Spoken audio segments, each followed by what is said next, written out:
A fashion media and communication with International Magic Present, Hyper Bodies, a summit on the Role of bodies in a more than human world. Elizaveta Federmesser, A bag theory of I fiction.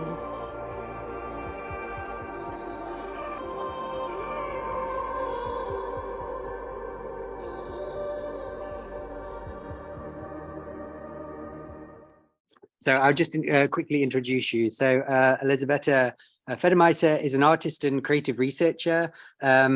She sees fashion as a perfect medium for both storytelling and cultural analysis. Having costume design and moving image background, Elizaveta is now creating digital world scenarios where the influence of new technologies on the future of fashion is questioned. And her presentation today, unless it's changed in the last hour or so, maybe, I don't know, is It Bag Theory of AI Fiction. So I will pass over to you. I think you can share your screen whenever you like. Oh, thank you. So yeah, I'll share my screen. I hope you will still be seeing me. I don't know, but do you still see me? No. Yes. Anyway. Yes? Okay. Wow, that's so insane. Okay, so thank you for introduction. Thank you for coming. I'll do my best to really imagine that you're all real here. So today I was asked to present my current work and what I'm working on and researching. And I've titled this talk, indeed, It Bag Theory of AI Fiction. And yeah, I'll do my best to explain what that means to me. So apart from a great introduction that I had right now, I would like to introduce you a bit more to what I'm doing as artist and researcher. I call my methodology AI archaeology. That's a rhyme. And it's a sort of speculative research method where I employ artificial intelligence to access neglected association patterns and ancestral knowledge via open source archive analysis. Sometimes it brings fantastic results, like on this picture where a selection of jewelry, including this beautiful dior bracelet, became a coin, which is widely known as the prototype of jewelry in different places, but that's a different story anyway. And personally, I'm interested in how this speculative origin story of iconic symbols, narratives, and archetypes that dominate our hyper-reality is then manifested in different scenarios they partake in. And I'm inherently, I wouldn't call it obsessed, but I'm really into pop culture. It's mythology, it's iconography, and the reference field it creates around itself. And the project that I will be talking about today is heavily influenced by this sort of iconic image trope of a paparazzi picture of a celebrity walking with a eat bag. The project is called Eat Bag, but it has already so many different parts to it. But still, it's under the umbrella. And I'm working on it together in collaboration with my dear friend, artist and computer scientist, Carl Rethman. So big shout out to him. So this project started with this collection of images that I have of different celebrities of different epochs in different places, pictured with their bags or multitude of them, hiding behind them, exiting airports many times, hiding again, smoking a cigarette, flirting on a yacht, falling from the steps, and always with an eat bag. There is something interesting for me in this image is that because, well, interesting for me because I do work with AI and prompting things to AI is a big part of what I do. So I found out that paparazzi picture of a celebrity exiting an airport is directly promptable thing. On a contrast with an eat bag. Eat bag is an iconic object. It's explicitly described and has a known visual to it, but it still has a very enigmatic nature. Its value is created directly by association with a location and owner and the brand and the history of a brand and the zeitgeist, and it's basically everything but the bag itself. So it's sort of impossible to directly prompt it to AI generator, any sort of model that I've tried so far. Here are some examples of paparazzi pictures of celebrities, which are super easy to create. But with an eat bag, the results are not really eat. They don't really hit the spot. Those are just bags, basically. The AI doesn't know the it factor. We actually don't really know it. We can only speculate about it, but machine really doesn't. And even when you give it a more specific prompt like Fendi baguette, it creates this. So it actually needs some help to synthesize the it. Then when working with Carl, we tried to work it out and synthesize the it bag. And the first thing, of course, comes to how it looks like. And even though it's secondary, still working with AI, it becomes the first because as it's not promptable, you have to create a data set of images to navigate the machine towards a certain territory or help it work it out. So we, having this idea of that every eat bag is sort of, anyway, a remix of previous eat bags in a sense, we created a data set of iconic bags from the past 2 decades approximately, sometimes more, some are older designs, but regardless. And then we created based on this data set a new collection of bags. It's 38 bags that the machine created, and we selected the most bag looking like objects and decided that the proof of concept that sort of is a collection. However, just creating an image of a bag, even if it's based on a lot of other eat bags, still doesn't make it an eat. Then we went on the quest of how do we legitimize this operation? How can we prove that this bag has a potential or is indeed already an eat bag? And basically everything I'm going to talk about later on is about how different ways of how we try to actually make it happen. So first was the idea to name them all. Every bag has a name, like fashion, Fendi baguette, Louis Vuitton Never Full, Mombasa Yves Saint Laurent, all of them, Hermes Birkin, iconic. So the name comes first to mind. So they all got their names. And apart from a name, so here you can see their own names actually, they all had this influenced by the look of e-retailers, the sort of tagline related tech cloud, which navigated the viewer towards the direct association of where to position this bag and what it relates to, and sort of give it a bit of more of a story. It's a classic, as you know, a marketing idea of giving it more tags and more names and more words behind it, so it will pretend to have a more of a substance to it. However, obviously, it still doesn't. It's still, in a sense, it's still just a bag with a lot of names to it. This iteration of the project is now in a museum, and Dan Bosch here is the person looking at it on the screen. However, we decided to continue because this is not the end result, the end goal.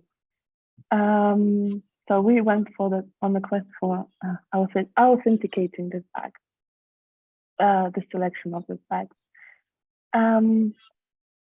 What came to mind to me as a big aficionado of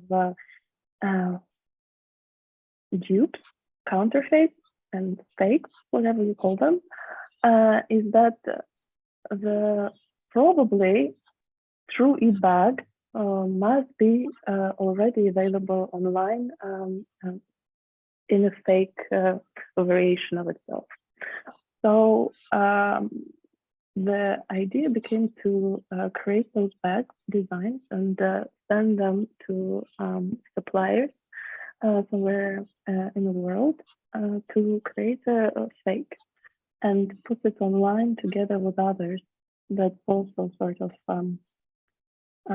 yeah, this is a fantastic picture of dupe of Louis Vuitton Never Full tote bag, which just says that it has a brown flower, or also has some other variations of like gold carnation or something else.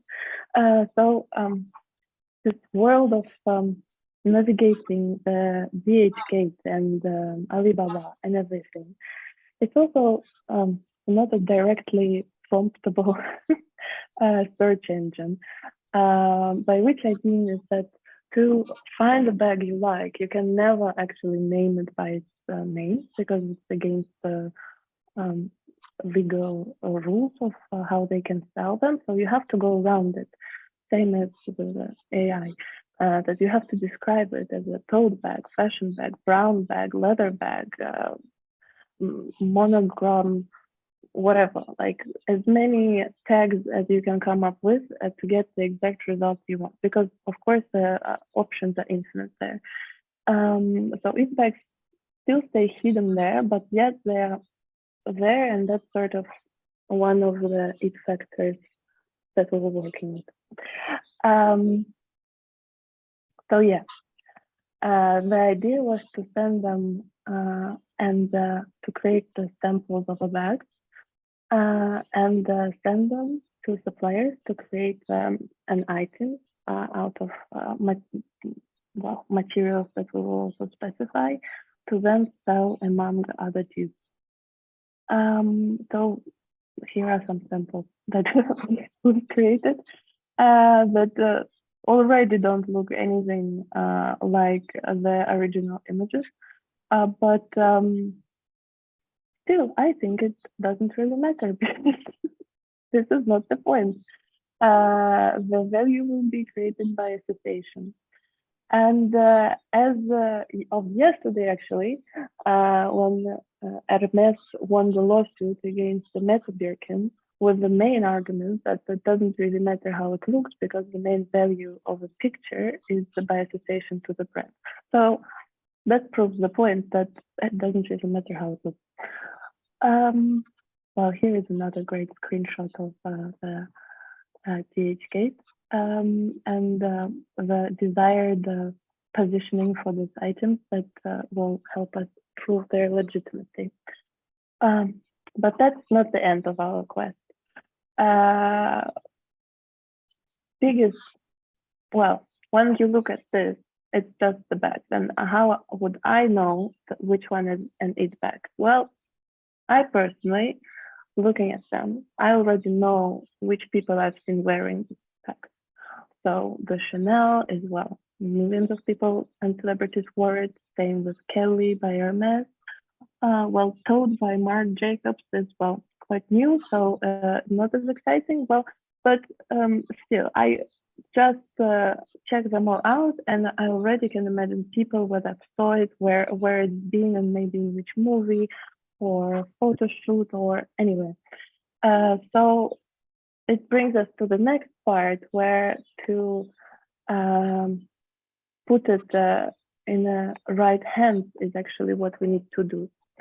And for that, the question is whether we need a real bag and whether we need a real celebrity to exist and to actually have it. Even though these bags were already asked to partake in some photo shoots with actual people of influence, and not really necessary today, because I can just take pictures and say that it's Kate Moss, or even give it some sort of historic background, put it with a person who's not alive anymore, and then with another person from another era, and then I can also put it with many different celebrities, and then sort of gain this association pattern. I can replicate. Because the celebrities, on the contrary to the eat bags, are directly promptable, and AI knows exactly how they look like. Well, sometimes worse than others, because Madonna is actually really changed throughout her history. But anyway, and then I can even embody my favorite actor and pretend that she's wearing my bag, which is also sort of great. So in that sense, I think that would be the closest bit we would come to authenticating this bag, is to putting it in a context for the right person. Yeah, but the project is not complete yet. It's still in the beginning of it, as I see it. So we'll see what other ways are there to identify the it factor and yeah, authenticate this bag. As I was preparing this talk, I was thinking why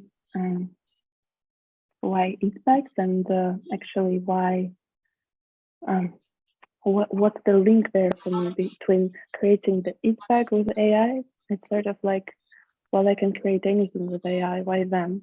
And of course there's a personal interest in fashion and pop culture, and but this idea of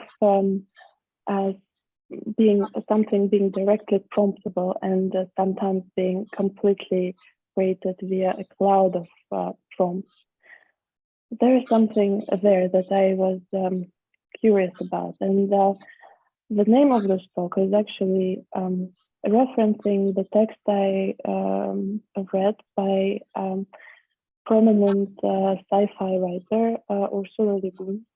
The name of the text is The Carrier Bag Theory of Fiction, where she talks about this idea, and initially that the first human tool was a knife, or like a sharp stone that was created to kill an animal, to provide, to bring direct results, to sort of force this linear action and the linear trajectory of life, and then basically sort of feeds into this idea of a hero, the provider, and yeah, she puts it in this whole linear sort of idea of how this just by this tool we created this very direct lineage.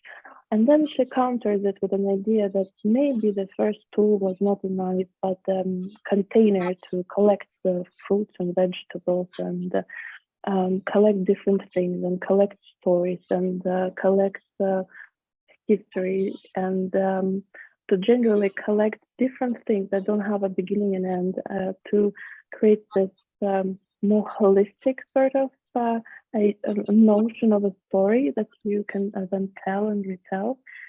And this dichotomy of approaches, I found it in this project as well, because when creating this data set and container of references, I actually created another bag with stories for an AI to help it out, where the direct prompting, sort of a nice tool idea, where it doesn't work. And I think it's a beautiful middle ground to maybe supplement one with another. And this process of creating something with AI, we found it. And I think that's what, yeah, that's what I wanted to share with you today. And the dichotomy of creating a fiction is actually somehow found its middle ground with this AI fiction story. Yeah, that's what I wanted to share today. Thank you.